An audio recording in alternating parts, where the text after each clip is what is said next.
मित्रों, यहाँ पर हिमाचल से शैलेंद्र शर्मा जी, लकी तिवारी जी, प्रगतिशील किसान यहाँ पर आए हुए हैं और हमारे जो प्रभारी हैं, इंचार्ज हैं गुरुकुल प्राकृतिक कृषि फार्म के, श्री रामनिवास आर्य जी। सर, प्राकृतिक कृषि की परिभाषा क्या है, उसकी विधि क्या है? क्योंकि हम यहाँ ये आपके प्लांट पे खड़े हैं तो थोड़ा सा डिटेल में जानना चाहेंगे कि इसकी परिभाषा और इसकी विधि क्या।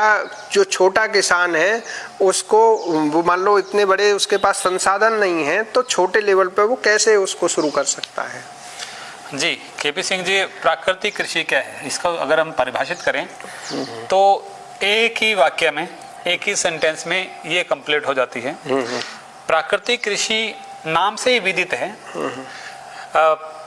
प्रकृति से कम छेड़छाड़ करके खेती करना प्राकृतिक खेती कहलाती है। माने प्रकृति से तालमेल करके हम जब खेती करते हैं वो प्राकृतिक खेती कहलाती है। बिल्कुल। ये जो प्राकृतिक खेती है ये गो आधारित खेती है, रासायनिक फ्री है, केमिकल फ्री है, गो आधारित है, क्योंकि इसमें गाय के, देसी गाय के गोबर गोमूत्र से जो तैयार हम इनपुट करते हैं, फॉर्मुलेशन तैयार करते हैं, वो हम मिट्टी में पानी के द्वारा पहुंचाते हैं। आप पीछे देख रहे हैं ये जीवामृत प्लांट, ये देसी गाय के गोबर गोमूत्र से तैयार है। जीवामृत प्लांट 5000 क्षमता। अगला आपका प्रश्न था कि एक आम किसान क्या इतने बड़े सिस्टम को कर पाएगा? ये ऐसा है कि हमारा जो ये फार्म है ये 180 एकड़ का फार्म है, बड़ा फार्म है, इसलिए हमें बड़ा प्रोजेक्ट की जरूरत है। आम किसान को इतना बड़ा फार्म की, इतना बड़ा इस प्लांट की जरूरत नहीं है। ये मैं आपको दिखाना चाहूंगा, ये ड्रम, अच्छा, ये मैं चाहूंगा एक बार आप इसको देखें। ये है, ये एक एक करके जीवामृत। हाँ, ये इधर है, 10 पर्णी है, और ये जीवामृत है, नीमास्त्र है। ये सबसे बात जो मुख्य बताना चाह रहा हूँ कि एक जो किसान है उसे ये ड्रम काफी है। ये 200 लीटर का ड्रम है, आप दिखाइए, ये 200 लीटर का ड्रम। इसमें हम क्या करते हैं, जीवामृत तैयार करते हैं, एक किसान, आम किसान तैयार कर सकता है। इसमें हम 200 लीटर का प्लास्टिक का ड्रम लेंगे, 170 लीटर इसमें पानी भरेंगे, 8 से 10 किलो देसी गाय का गोबर, 8 से 10 लीटर देसी गाय का गौमूत्र, 1.5 से 2 किलो हम इसमें किसी भी दाल का बेसन, 1.5 से 2 किलो गुड़, पुराना गुड़ भी चलेगा, और इसमें फिर हम एक मुट्ठी मिट्टी, कहाँ की, बड़े पेड़ के नीचे की, वो एक कल्चर का काम करेगी। उस मिट्टी में क्या है, मिट्टी के जीवाणु हैं, वो इसमें डालेंगे। गोबर में जीवाणु थे, गौमूत्र में जीवाणु, और फिर मिट्टी के जीवाणु, और उन्हें मिलेगा बेसन खाने के लिए प्रोटीन के रूप में, और गुड़ से मल्टीप्लाई होंगे। तो ये हमारा एक फॉर्मुलेशन, एक इनपुट तैयार होगा 1 एकड़ का, 200 लीटर का कंप्लीट। 200 लीटर में 1 एकड़ में आप इसे पानी के द्वारा, इसे आप जब सिंचाई करेंगे उसके साथ साथ इसको डाल सकते हैं। ये खेत में जाएगा, ये फिर एक कल्चर का काम करेगा, और फिर जब खेत में मिट्टी में जीवाणु है उनसे ये जीवाणु मिलेंगे, मेल करेंगे, और असंख्य लाखों करोड़ों में जीवाणु। कितने समय में ये तैयार हो जाता है? ये तैयार होता है लगभग, जैसे ये एक जैसे दही की तरह इसकी एक तैयार होने की विधि। जैसे अगर हम गर्मियों की बात करें तो दही जल्दी बन जाती है, तैयार हो जाती है, और सर्दियों में टाइम लगता है। इसको अगर हम गर्मियों की बात करें, जैसे हमारे यहाँ पे हरियाणा में काफी गर्मी रहती है, 3 से 4 दिन में तैयार हो जाता है। लेकिन उससे पहले जब इसमें ये सामान हमने मिक्स करके डाला तो सुबह शाम घड़ी की सुई की दिशा में से 2 से 5 मिनट हमने घुमाना है इस गोल को। अच्छा, और 3 से 4 दिन में तैयार हो जाएगा। अच्छा। ये गर्मियों में जैसे टेम्परेचर थोड़ा सा कम होता जाएगा, इस पे 5 दिन लगेंगे, 6 दिन लगेंगे, और सर्दियों में 7-8 दिन भी लग सकते हैं इसको तैयार होने में। अच्छा। तो सर्दियों में 7-8 दिन में तैयार हो जाएगा। अब गर्मियों में इसको हम 3 दिन में तैयार, 3 से 4, और 1 सप्ताह के अंदर अंदर ही खेत में पहुंचा देना है। और सर्दियों में ये 7 से 8 दिन में तैयार होगा, लेकिन 15 दिन तक भी खराब नहीं होगा। इसको आप फार्म पर जब जब पानी देंगे इसे पहुंचा सकते हैं। हाँ सर, ये बताइए कि जैसे किसान कीटनाशकों का प्रयोग करता है, कीड़ा लग जाता है, बीमारी आ जाती है फसल में। मैं देख रहा हूँ यहाँ पे ये नीमास्त्र और 10 पर्णी और अग्नि अस्त्र, ब्रह्मास्त्र, ये सब चलते हैं। हाँ। इनका उपयोग क्या है? देखिए, थोड़ा सा पहले तो जैसे कि मैंने कहा कि प्राकृतिक खेती, और प्राकृतिक खेती को अगर आप और आसान तरीके से समझे तो जंगल मॉडल को देख लो। जंगल में जो उसको कोई किसान तो उसको संभाल नहीं रहा, उसको ना कोई पानी देता है, ना कोई खाद डालता है, कोई यूरिया डीएपी कुछ नहीं डाल रहा। लेकिन इस समय आने पर उस जंगल में जो एक फ्रूट का प्लांट है, फल का पौधा है, वो उस पर फल आ जाता है। अब जब आप प्राकृतिक विधि से खेती करेंगे तो आपकी जो मिट्टी है, सोयल है, वो एक तरह से जंगल टाइप हो जाएगी, उपजाऊ हो जाएगी, फर्टिलिटी उसकी बढ़ जाएगी, जिससे कि बीमारियों की जो आने की संभावनाएं ना मात्र हो जाएगी। क्योंकि जब कमजोर आदमी है, बीमारियां उसे आती है। अगर आपकी मिट्टी उपजाऊ नहीं है, वो कमजोर है, आपने केमिकल डाल दिया उसमें इतनी, तो उसमें बीमारियां ज्यादा आती है। जब आप प्राकृतिक खेती करते हैं तो उसमें बीमारियां आना कम हो जाएगी। तो हमारा ये जो ये वो केमिकल नहीं है कि ये बीमारियों का इलाज करेगा या फिर कोई आपके सुंडी आ जाए उसे मार देगा, ऐसा नहीं है, ये नहीं करेगा ऐसा।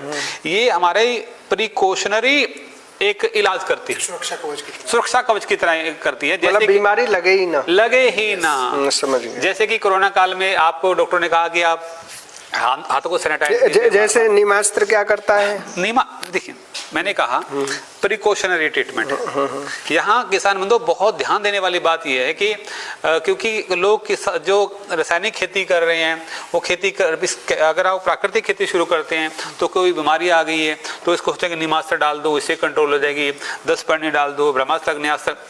देखिए ऐसा नहीं, कंट्रोल होने की संभावना है, लेकिन प्राकृतिक खेती में क्या है, ये प्रिकॉशनरी एक इसका यूज होता है ताकि आप बीमारी आए ना, उससे पहले इसको स्प्रे करते रहे। और खासकर सब्जियों वाले लोगों से मैं, जो किसान बंधुओं से मैं ये निवेदन करना चाहूंगा कि आप इसे 3 दिन 4 दिन, 1 दिन छोड़ के 2 दिन छोड़ के इसका स्प्रे करते रहे। और ये किसान अपने आप तैयार कर रहा है, इसमें कोई खर्चा आया नहीं, मात्र स्प्रे करने की लेबर लगनी है। नीम अपने खेत में लगाएं, गोबर जो लेगा इसमें, गोमूत्र है, गाय अपनी रखेगा, तो ये प्रिकॉशनरी। नीमास्त्र का तो स्प्रे वो 3-4 दिन करता रहे। दूसरा, और ये जो जीवामृत है, जीवामृत का भी स्प्रे कर सकता है वो, ये भी बीमारी से बचाता है। क्योंकि देसी गाय का जो गोमूत्र है वो एंटीबायोटिक है, जैविक एंटीबायोटिक, प्राकृतिक एंटीबायोटिक है।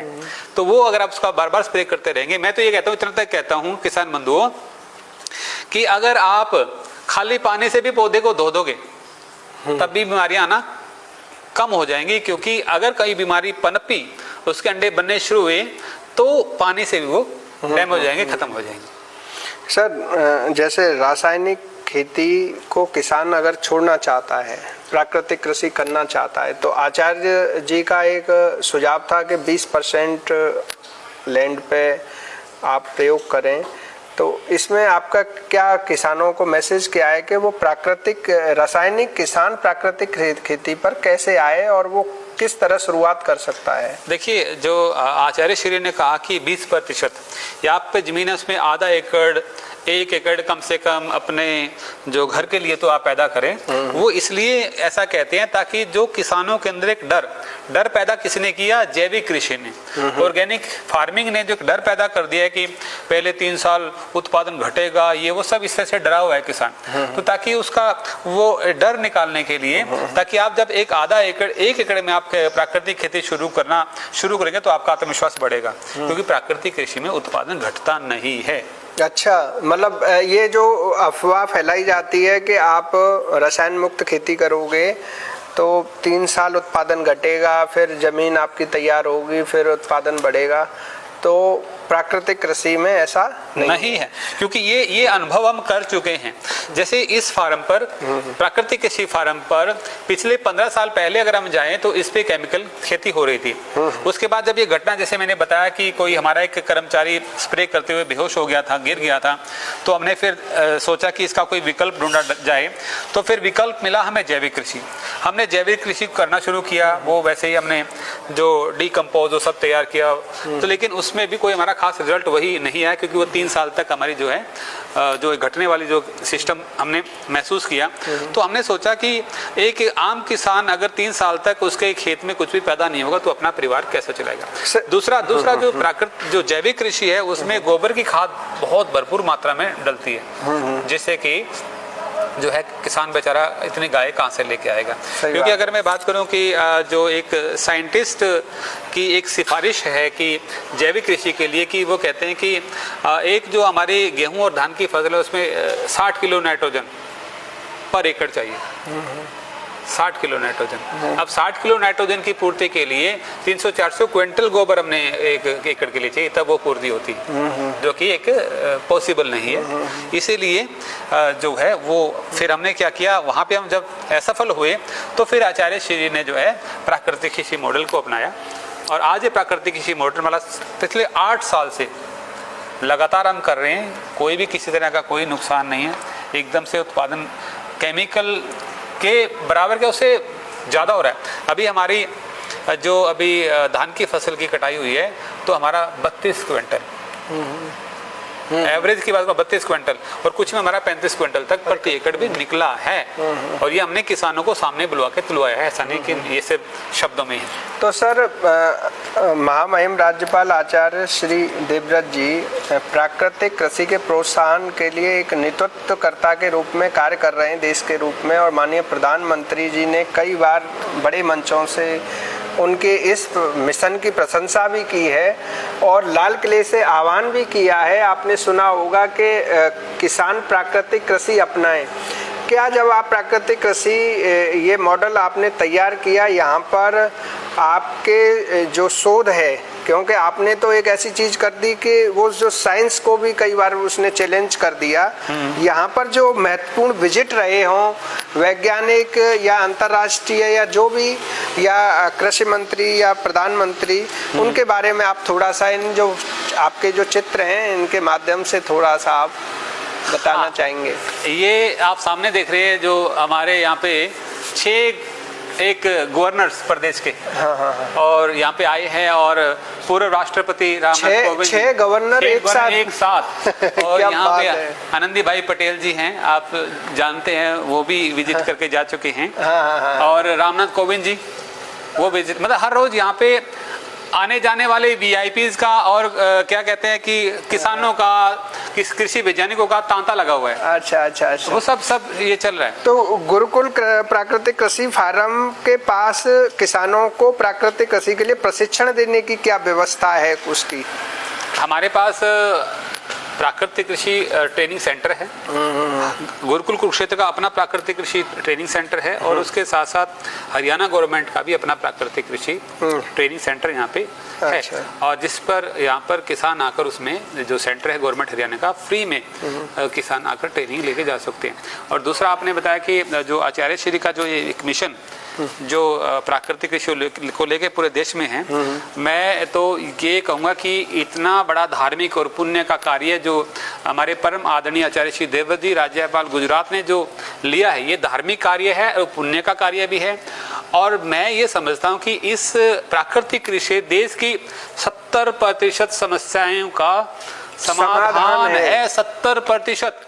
मैं सर आपसे एक ही सवाल करूँगा, पूरा आपने परिभाषा, विधि और उसके जो लाभ होते हैं, पृथ्वी की कितनी समस्याओं का समाधान कर सकते हैं। मैं गुरुकुल प्राकृतिक कृषि फार्म के जो जनक हैं महामहिम राज्यपाल आचार्य श्री देवव्रत जी का किसानों के लिए क्या मैसेज रहता है, आप किसानों से क्या आह्वान करना चाहेंगे? देखिए, मेरा नहीं, हमारे परम आदरणीय आचार्य श्री देवव्रत जी राज्यपाल गुजरात जो वर्तमान में है, उनका एक मैसेज है पूरे किसानों को, पूरे किसान वर्ग को और पूरे देश को और पूरे विश्व को, कि अगर आप धरती माता को बचाना चाहते हैं, अगर आप चाहते हैं कि भविष्य में हमें अन्न, अनाज, फल, सब्जियां मिलती रहे, तो कहीं ना कहीं आपको अपनी सोच को बदलना पड़ेगा। बिल्कुल। अगर नहीं बदला तो आने वाले समय में जो समस्याएं देश में होने वाली हैं, जो आपदाएं आने वाली हैं, आप उसके बारे में कभी सोच नहीं सकते कि कितनी बड़ा संकट देश पर और पूरे विश्व पर, इस धरती पर आ सकता है। क्योंकि अगर खाने के लिए अनाज नहीं होगा, अगर स्वस्थ हवा हमें सांस लेने के लिए नहीं मिलेगी, अगर वातावरण शुद्ध नहीं होगा, जल स्वस्थ नहीं होगा, तो मैं समझता हूँ कि फिर इस धरती पर इस मनुष्य जीवन का क्या, प्राणी और पक्षी किसी का भी अस्तित्व नहीं रहने वाला है। क्योंकि जब अगर जमीन बंजर हो गई तो क्या बचने वाला है। तो मेरा किसान बंधुओं से, मेरी तरफ से और हमारे पूरे गुरुकुल परिवार की ओर से, और जो मिशन हमारे परम आदरणीय आचार्य श्री का है कि हमने इस मिशन को, प्राकृतिक कृषि मिशन को जन जन तक पहुंचाना है, ताकि हम जो है अपने देश के किसान को बचा सकें, अपने राष्ट्र का स्वास्थ्य बचा सकें, अपने पानी को दूषित होने से बचा सकें, वायुमंडल को दूषित होने से बचा सकें, ग्लोबल वार्मिंग पर नियंत्रण हो, और सबसे बड़ी बात कि ये जो गौ माता है जिसकी हम जय जयकार करते हैं, वो गौ माता जो है उसका आदर सम्मान बढ़े, और उसका आदर सम्मान तब बढ़ेगा जब प्राकृतिक कृषि मॉडल जो हमारे आचार्य श्री का है वो किसान बंधु अपनाएंगे। हम सब इस मिशन में जुड़कर उनका सहयोग करेंगे, तो कहीं न कहीं निस्संदेह हम इस राष्ट्र को, इस देश को, धरती माता को, गौ माता को, और इस वायुमंडल के वातावरण को, और जन जन के जो स्वास्थ्य को बचा सकते हैं। मेरा ये मिशन है। ये सभी को बहुत बहुत आभार। श्री रामनिवास सर को आपने सुना। ये इंचार्ज हैं गुरुकुल प्राकृतिक कृषि फार्म हाउस के, और बड़ी ही मेहनत के साथ उन्होंने हमें जो नॉलेज और हमारी जो सवाल थे उनके जवाब दिए हैं। और मैं पूरे देश के किसानों से यही कहना चाहूँगा कि आचार्य जी का जो यह मिशन है, यह खाली एक आपकी आय और अन्य मुद्दों तक सीमित नहीं है, यह विश्व कल्याणकारी मिशन है। मतलब मैं तो यही कहूँगा कि परमार्थ की सेवा का विषय है। इस मिशन के साथ जुड़ने के लिए जो भी आपको मदद चाहिए, वह सब मदद प्राकृतिक कृषि फार्म गुरुकुल कुरुक्षेत्र आपको हर संभव देगा। और मैं वायदा करता हूं सर आपसे कि आईटी व मीडिया के माध्यम से वह किसानों के बीच जाकर मैं जन जागरूकता मिशन में आपके एक वॉलंटियर के रूप में भी कार्य करूंगा। वाह वाह वाह, ये तो बहुत बहुत धन्यवाद आपका, बहुत बहुत बधाई और बहुत बहुत शुभकामनाएं। आप इस मिशन पर हमारे साथ है। Thank you. सभी का बहुत बहुत धन्यवाद। सभी को प्रणाम, नमस्कार, राम राम। राम राम राम राम।